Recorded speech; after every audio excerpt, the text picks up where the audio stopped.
السلام علیکم ورحمۃ اللہ وبرکاتہ۔ امید کرتا ہوں آپ سبھی حضرات خیر و عافیت کے ساتھ ہوں گے۔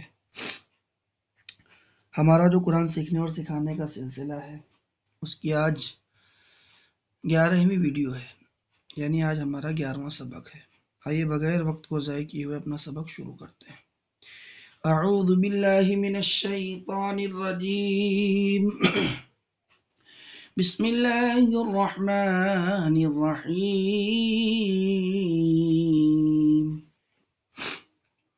پچھلے سبق میں ہم نے پڑھا تھا الف حمزہ الف زبر آ با الف زبر با، یعنی جو حروف مدہ ہیں یہ دیکھ رہے ہیں آپ، حروف مدہ ہوتے ہیں 3: الف، یا اور واو۔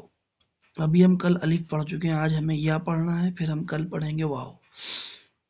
ان کو ہم تھوڑا سا کھینچ کر پڑھتے ہیں، جیسے آپ اس میں دیکھیے، یعنی جس اکشر جس حرف کے ساتھ یا آ جائے اور ساتھ میں زیر بھی ہو، ہم آپ کو اس طرح سمجھا رہے ہیں تاکہ آپ آسانی سے سمجھ سکیں۔ جس طرح ہندی میں بڑی ای کی ماترا کا استعمال کرتے ہیں، اسی طرح ہمیں یہاں پر یا کا استعمال کرنا ہے، چھوٹی ای استعمال نہیں کرنا ہے، بڑی ای یعنی کھینچ کر تھوڑا سا پڑھیں گے۔ ابھی آگے آپ سمجھیں گے، چلیے کوشش کرتے ہیں۔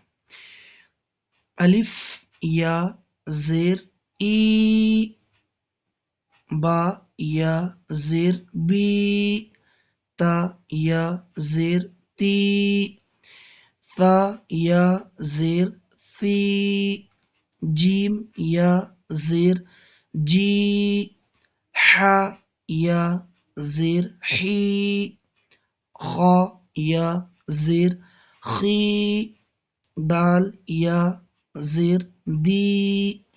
اسی طرح سب میں آپ یا اور زیر لگا کر کھینچ کر پڑھیں گے۔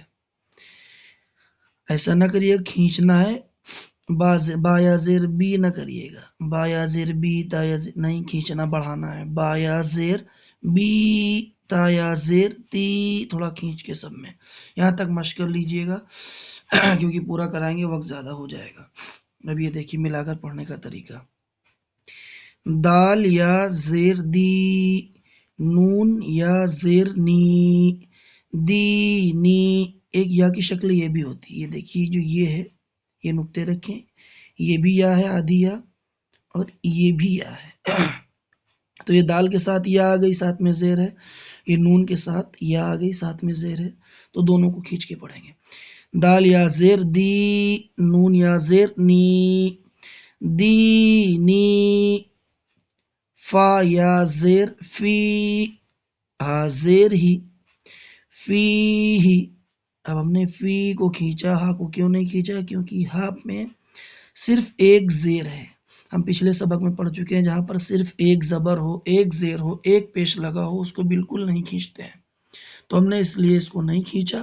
ہم نے اس کو کیوں کھینچا؟ کیونکہ ہم اوپر پڑھ چکے ہیں کہ کسی حرف کے ساتھ یا آ جائے اور زیر ہو تو ہم کھینچ کے پڑھتے ہیں۔ تو یہ دیکھیے فا کے ساتھ یا لگی ہوئی ملی ہوئی ہے، فا کے ساتھ یا جڑی ہے اور زیر بھی، اس لیے ہم اس کو کھینچ کر پڑھیں گے۔ تو فی ہی، الف زبر ا، را زیر ری، اری، نون یا زیر نی، ارینی۔ ہم را کو کیوں نہیں کھینچ رہے؟ کیونکہ صرف ایک زیر ہے، نہیں کھینچنا ہے، بغیر کھینچے ہوئے جلدی سے آگے بڑھ جائیں گے۔ اس کو کھینچیں گے کہ اس کے نون کے ساتھ یا لگی ہوئی زیر ہے۔ تو ارینی، ارینی، کاف زیر کی، تا الف زبر تا، کتا، با یا زیر بی، کتابی، کتابی۔ اس کو ہم نے کیوں کھینچا؟ کیونکہ اس میں الف لگا ہے، جہاں بھی الف کے ساتھ زبر آ جائے اس کو بھی کھینچتے ہیں، الف کے ساتھ زبر آ جائے اس کو بھی کھینچیں گے، یا کے ساتھ زیر آ جائے اس کو بھی کھینچیں گے۔ الف پیش او، جیم یا زیر جی، او جی، با پیش بو، اجیبو، یا واو یا پیش یو، واو الف زبر وا، یوا، را یا زیر ری، یواری، میم زبر ما، فا الف زبر فا، مفا، تا یا زیر تی، مفاتی، حا پیش حو، مفاتیح، را الف زبر را، زا زیر زی رازی، قاف یا زیر قی رازقی، نون زبرنا رازقین رازقین۔ آج کے لیے اتنا ہی، ملتے ہیں اگلی ویڈیو میں، جب تک کے لیے اپنا خیال رکھیے گا۔ آپ سے ایک گزارش ہے، اگر ابھی تک میرے چینل کو سبسکرائب نہ کیا ہو تو براہ کرم سبسکرائب کر لیں، بیل آئیکن پر پریس کر کے آل پر کلک کر لیں، اور اس ویڈیو کو اپنے دوستوں میں زیادہ سے زیادہ شیئر کریں۔ السلام علیکم ورحمۃ اللہ وبرکاتہ۔